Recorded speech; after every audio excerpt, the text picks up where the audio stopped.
Hello दोस्तों, आज की वीडियो में हम लोग स्टोरी एक्सप्लेन करेंगे पंचायत के सीजन 4 का। तो चलिए कहानी को शुरू करते हैं। प्रधान जी तो गोली से बच गए थे, लेकिन गोली किसने चलाई ये किसी को नहीं पता थी। उल्टा सभी पर अस्पताल में झगड़े के कारण सब पर केस हो गया था। केस होने पर नौकरी में दिक्कत के कारण सचिव जी बड़े परेशान थे भूषण के ऊपर और गुस्सा भी थे।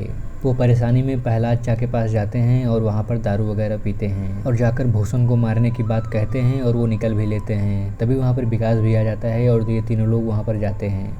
रास्ते में सचिव जी को समझाने पर सचिव जी मान जाते हैं कि वो भूषण से बात करेंगे और ये लोग वहाँ किसी तरीके से पहुँचते हैं और भूषण से बात करते हैं। तो भूषण काफ़ी सोच विचार करके एक वादा भी रखता है, कहता है कि मेरा केस भी वापस लेना पड़ेगा। जब प्रधान जी के सामने सुबह यह बात रखी जाती है तो वो बड़े सोच विचार कर कहते हैं चलो ठीक है, तुम्हारे भविष्य के लिए सब ठीक है। जब भूषण खुशी खुशी विधायक जी को ये सारी बात बताता है तो विधायक जी गुस्सा हो जाते हैं और कहते हैं कि मेरा भी केस लेने को वापस लेने को बोलो। थाने में सब लोग मिलते हैं और चर्चा होने लगती है कि क्या क्या करना है। सब कुछ ठीक होने वाला होता है तभी विधायक जी का फ़ोन आ जाता है और वो भूषण से कहते हैं कि उनको अपना घोड़ा भी वापस चाहिए। इसी पर सब लोग तमा जाते हैं और ये लोग गुस्सा होकर वापस चले जाते हैं और भूषण बाबू का चेहरा बन जाता है। प्रधानी का चुनाव जोर पकड़ रहा था, इसलिए गाँव में साफ़ सफाई की जगह ढूंढने के लिए ये लोग निकलते हैं और एक बढ़िया जगह देख के ये लोग फाइनल कर लेते हैं। और उसके बाद रिंकी भी प्रधान जी की फ़ोटो वगैरह खींच के फेसबुक पे डाल देती है कि कल हम लोग सफाई अभियान करेंगे। लेकिन ये लोग सुबह जब जाकर देखते हैं कि पहले ही भूषण बाबू अपनी टीम के साथ जुटे हुए हैं, उन्होंने फेसबुक पर देख लिया था पहले ही। इससे सब लोग निराश होकर वापस चले आते हैं और रिंकी पर गुस्सा भी करते हैं। लेकिन रिंकी कहती है ये तो करना ही पड़ेगा। लेकिन अब ये लोग कहते हैं कि सबसे गंदी जगह हम लोग खोज के वहाँ सफाई करेंगे। स्कूल का टॉयलेट फिक्स होता है और ये लोग वहाँ पर जाते हैं सफाई करने के लिए। तभी भूषण लोग भी इनका पीछा कर लेते हैं और कहते हैं कि हम लोग भी साथ में सफाई करवाएंगे। अब प्रधान जी लोग टालना तो चाहते थे लेकिन टाल नहीं पाए और साथ में चलने के लिए कहा। और साथ में चलते चलते ये लोग थका रहे थे, लेकिन अचानक से भूषण लोगों को समझ में आ जाता है और दोनों पार्टियां टूट पड़ती हैं स्कूल के टॉयलेट पर। सफाई अभियान क्या, महाभारत का युद्ध हो गया था। दोनों तरफ से तू मैं शुरू हो जाती है, कोई जीतता नहीं है। दोनों लोग हार के वापस चले जाते हैं और दोनों लोग सफाई शुरू करते हैं। मंजू देवी प्रधान जी की गोली लगने को सॉफ्ट कॉर्नर बता रही थी तो भूषण के दिमाग में एक बात सोचती है। वह जानबूझकर अपना माथा फोड़ लेता है और कहता है कि चोट लगी है मुझे, और इससे दोनों की बातों में बराबरी आ जाती है और भूषण खुश हो जाता है। विकास बाबू एक ज़मीन खरीद कर आ रहे हैं तो मिठाई लाए हुए हैं और सभी को खिला रहे होते हैं। तभी ये लोग देखते हैं कि उधर से विनोद आ रहा है, तो विनोद को फंसाने के चक्कर में ये लोग आते हैं और विनोद को मिठाई खिलाना शुरू करते हैं। विनोद प्रसाद तो खा लेता है लेकिन उसको भूषण बाबू को खरी खोटी सुननी पड़ती है। इससे उदास होकर वह मिठाई लौटाने के लिए जाता है और सचिव जी समझ जाते हैं कि यही समय है उसकी हीन भावना को चोट करने का और अपनी पार्टी में मिलाने का। वो उसको बहकाकर अपने घर पे खाने का निमंत्रण दे देते हैं और भूषण शाम को खाने के लिए पहुंच जाता है। ये लोग मौका ढूंढने लगे कब विनोद से बात की जाए और आखिर में मंजू देवी चर्चा छेड़ ही देती हैं। विनोद कुछ देर शांत रहता है और उठ खड़ा होता है और कहता है कि वह गद्दारी नहीं कर सकता और वहाँ से चला जाता है और ये लोग निराश हो जाते हैं। यह बात जब भूषण को पता चलती है तो वह विधायक जी को बताता है। विधायक जी काफ़ी गुस्सा होते हैं और कहते हैं कि अब इन लोगों को मज़ा चखाना पड़ेगा। विधायक प्रधान जी और विकास के घर पर रेड डलवा देता है।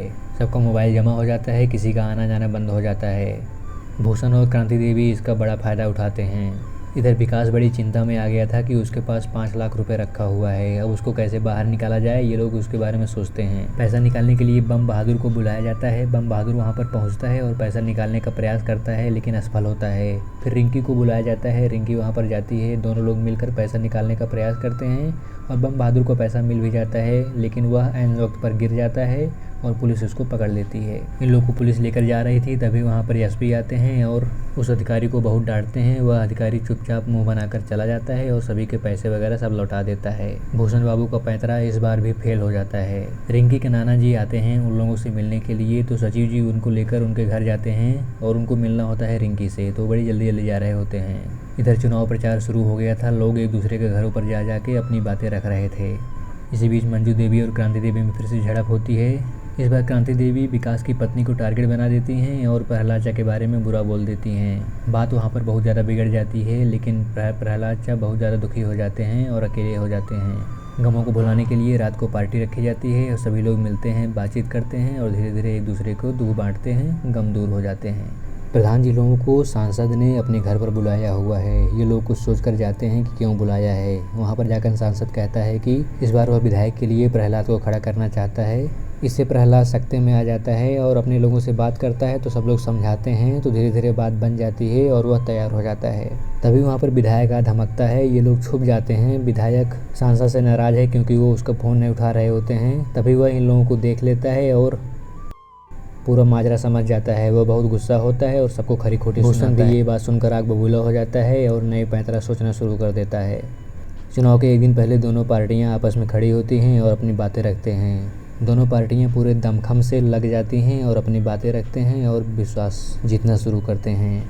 गांव का ट्रांसफार्मर ख़राब हो जाता है तो ये लोग लाइनमैन के पास जाते हैं। लाइनमैन कल आने का बोल देता है, मतलब आज रात को ये लोग रात में अंधेरे में बिताने वाले हैं। रात में एकदम से अंधेरा था, सब लोग पूछ रहे थे कि ट्रांसफार्मर क्यों नहीं आया। ये लोग बहाना बना रहे थे। तभी भूषण को एक चालाकी सूझती है, वह एक जनरेटर लेके चला आता है और जनरेटर चला देता है। पूरे गांव में रोशनी हो जाती है, सब लोग बड़े खुश होते हैं।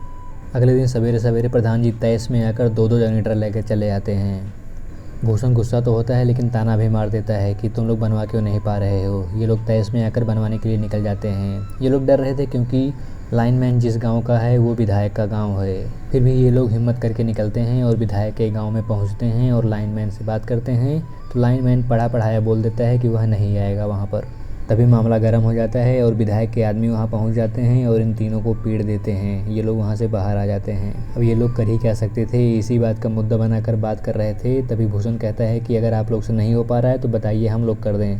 प्रधान जी भी उदास हो जाते हैं, कहते हैं जो करना हो कर लीजिए आप लोग। उस दिन भूषण ट्रांसफार्मर सही करवा देता है और सब कुछ ठीक हो जाता है। अगले दिन चुनाव का दिन है और चुनाव शुरू हो जाता है। सभी लोग अपना अपना वोट देना शुरू कर देते हैं। सचिव जी का भी एक कॉलेज में अच्छे से हो जाता है, उनका नंबर अच्छा आया रहता है, इसीलिए ये लोग बहुत खुश होते हैं। सचिव जी और रिंकी का प्रेम प्रसंग आगे बढ़ता है और ये लोग आई लव यू तक आ जाते हैं। दोनों पार्टियां लड्डू वगैरह सब बनवा रहे थे कि जीतने के बाद पार्टी होगी, लेकिन प्रधान जी थोड़ा सा संशय में आ गए थे। इधर एक दुकान पर रिंकी की मुलाकात हो जाती है विधायक की बेटी से और ये दोनों लोग आपस में लड़ाई कर लेते हैं। दोनों को मनाने के लिए इधर से सचिव जी जाते हैं, उधर से विधायक का आदमी आता है। सचिव जी उसको मार देते हैं और ये दोनों लोग वहाँ से चले जाते हैं। आज चुनाव के परिणाम आने वाले हैं और सभी लोग अपना नज़र रखे हुए थे। तभी रिजल्ट आता है और पता चलता है कि क्रांति देवी ने मंजू देवी को हरा दिया था और वो जीत चुकी थी। कुछ लोग के चेहरे खुशी से चमक चुके थे तो कुछ लोग के एकदम से निराश हो गए थे। भूषण, विधायक जी और क्रांति देवी ये लोग एक बहुत बड़ा मार्च यात्रा निकालते हैं और खूब डांस करते हैं। इधर प्रधान जी बहुत ज़्यादा निराश हो गए थे और वो अपने आप को कोस रहे थे। गांव वालों को भी कोस रहे थे कि इन लोगों के लिए हमने इतना किया लेकिन ये लोग कुछ नहीं किए हमारे लिए। प्रधान का नाम बदल दिया गया था और उसके बाद भूषण आता है, कहता है कि अब तो लग रहा है सचिव को भी बदलना पड़ेगा। सचिव जी कुछ बोल नहीं पाते हैं। पूरी बाजी पलट गई थी, भूषण जीत गया था, उसके चेहरे पर मुस्कान थी और यहीं पर यह कहानी ख़त्म हो जाती है। तो दोस्तों कैसा लगा आपको यह वीडियो, बताइएगा ज़रूर। इस वीडियो में फ़िलहाल के लिए बस इतना ही। बहुत ही जल्दी हाजिर हो जाऊंगा एक नए और धमाकेदार वीडियो के साथ। तब तक के लिए हंसते रहिए, मुस्कुराते रहिए और अपना ख्याल रखिए।